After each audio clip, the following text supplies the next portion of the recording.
উকুন দূর করার 3টা ঘরোয়া উপায় নিয়ে আজকে আলোচনা করব। প্রথমে বলবো একটা ওষুধের নাম যা একবার ব্যবহারেই সব উকুন চলে যায়।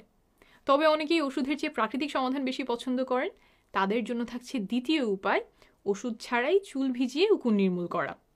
তারপর বলবো ভেষজ পদ্ধতি, রসুন, নারিকেল তেল, নিমের তেল, ভিনেগার ইত্যাদি নিয়ে। 3টা পদ্ধতি জেনে নিয়ে যেইটা আপনার সুবিধা সেটাই অবলম্বন করবেন। উকুন ধ্বংসের ওষুধটার নাম বলি। অনেকগুলো ওষুধ আছে, আমি বলছি যে এই ওষুধটা আপনি ডাক্তারের পরামর্শ ছাড়াই নিজে নিজে ফার্মেসি থেকে কিনে এনে ব্যবহার করতে পারবেন।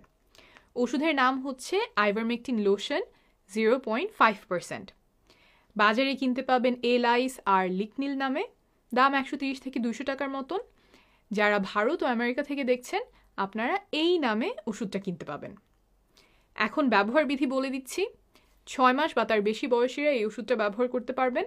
চুল শুকনো অবস্থায় মাথার তালুতে প্রথমে ওষুধ লাগাবেন, তারপর চুলের গোড়া থেকে আগা পর্যন্ত ওষুধটা লাগাবেন। এই ধাপটা খুব গুরুত্বপূর্ণ, পুরো মাথার তালু আর সবগুলো চুলের গোড়া থেকে আগা পর্যন্ত যাতে ওষুধ মাখানো হয়। তারপর ঘড়ি ধরে 10 মিনিট এইভাবে রেখে পানি দিয়ে চুল ধুয়ে ফেলবেন। মাথায় শ্যাম্পু বা সাবান দিবেন না, চুল শ্যাম্পু করতে চাইলে অন্তত 24 ঘন্টা পরে করবেন। এই ওষুধটা একবার লাগালেই সাধারণত সব উকুন মারা যায়।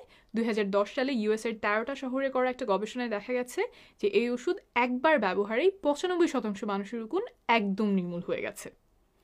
এই ওষুধ কতটা নিরাপদ, পার্শ্ব প্রতিক্রিয়া কি, সবাই কি ব্যবহার করতে পারবে? উকুন মারার জন্য এটা খুব নিরাপদ ওষুধ। ইউএসএতে এটা ওভার দ্য কাউন্টার বা ওটিসি ওষুধ।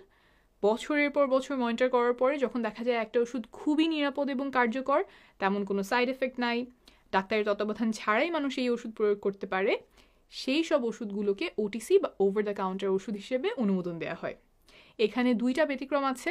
যারা গর্ভবতী বা বাচ্চাকে বুকের দুধ খাওয়াচ্ছেন তারা ব্যবহারের আগে ডাক্তারের পরামর্শ নেবেন। আর এই ওষুধের পার্শ্ব প্রতিক্রিয়ার মধ্যে আছে খুশকি হওয়া, চামড়া জ্বালা পোড়া, চামড়া শুষ্ক হওয়া, চোখে গেলে চোখ যন্ত্রণা হওয়া।